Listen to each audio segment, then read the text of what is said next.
ఎక్కువసేపు మైక్ ఇస్తామంటే రేపే సభకు వస్తా, ఎమ్మెల్యేలందరితో పాటు మీకు సమయం ఇస్తామని వాళ్ళు అంటున్నారు. ఒక ఎమ్మెల్యేకి ఇచ్చినట్టు కొన్ని నిమిషాలు సమయం ఇస్తే ఏం మాట్లాడగలను, ప్రజా సమస్యలను సవివరంగా చెప్పగలను అని వైకాపా అధ్యక్షుడు మాజీ ముఖ్యమంత్రి జగన్ వ్యాఖ్యానించారు.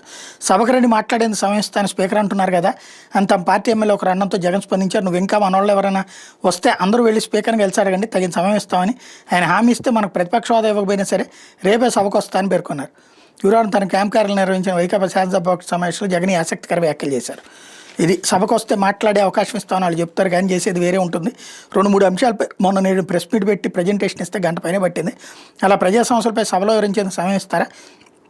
ఎమ్మెల్యేకి ఇచ్చినట్టు సమయం ఇస్తామంటే వచ్చి మాత్రం ఏం చేయగలం, వాళ్ళు పూర్తి స్థాయిలో సమయం ఎవరు? అందుకే సభకు వెళ్లకుండా ఎక్కువ ప్రెస్ మీట్లో ప్రభుత్వాన్ని ఎండగట్టాలని నిర్ణయించాం. ప్రతిపక్ష హోదా ఇవ్వకపోవడంపై మనం కోర్టుకు వెళ్ళాం. కోర్టు నుంచి వచ్చిన సమన్లకు స్పీకర్ సమాధానం ఇవ్వడం లేదంటూ జగన్ చెప్పినట్టు సమాచారం. ఇది జగన్ చేస్తున్న తప్పు ఏంటంటే, నువ్వు వెళ్ళు సభకి ఆయన చెప్పాడు కదా స్పీకర్ గారు, నువ్వు మాట్లాడుతూ ఉన్నప్పుడు నువ్వు ఎమ్మెల్యే మాత్రం నీకు 5 నిమిషాలు ఇస్తున్నాను అన్నారు. అదేందని మీరే చెప్పారు కదా నాకు సమయం ఇస్తానని, అంటే నీకు ఎమ్మెల్యే స్థాయిలో ఇదే సమయం ఇస్తానన్నారు అనుకోండి, ఓకే నమస్కారం పెట్టి, అయ్యా మీరేదో పెద్ద మనిషి అనుకున్నాను, ఇక్కడ ఉన్న వాళ్ళందరూ మీరందరూ అధికార పక్షమే, ముగ్గురు కూడా ప్రతిపక్షం మేము ఒక్కడమే, నేను నా పార్టీ శాసనసభ పక్ష నాయకుడిని, నా 11 మంది ఎమ్మెల్యేలకి నేనే హెడ్ని, కాబట్టి ఆ హోదాలోనే నాకు ఇవ్వాలి.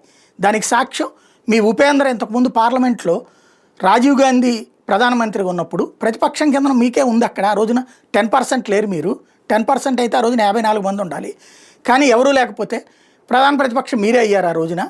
ఆ రోజున మీరు ఎంతసేపు మాట్లాడితే అట్ట అనుమతి ఇచ్చారే, మరి అట్లాంటిది మాకు ఇవ్వకపోతే ఎట్లాగా అని అడిగి అయినా కూడా వాళ్ళు ఆపేస్తున్నారు, మాట్లాడుతున్నారు.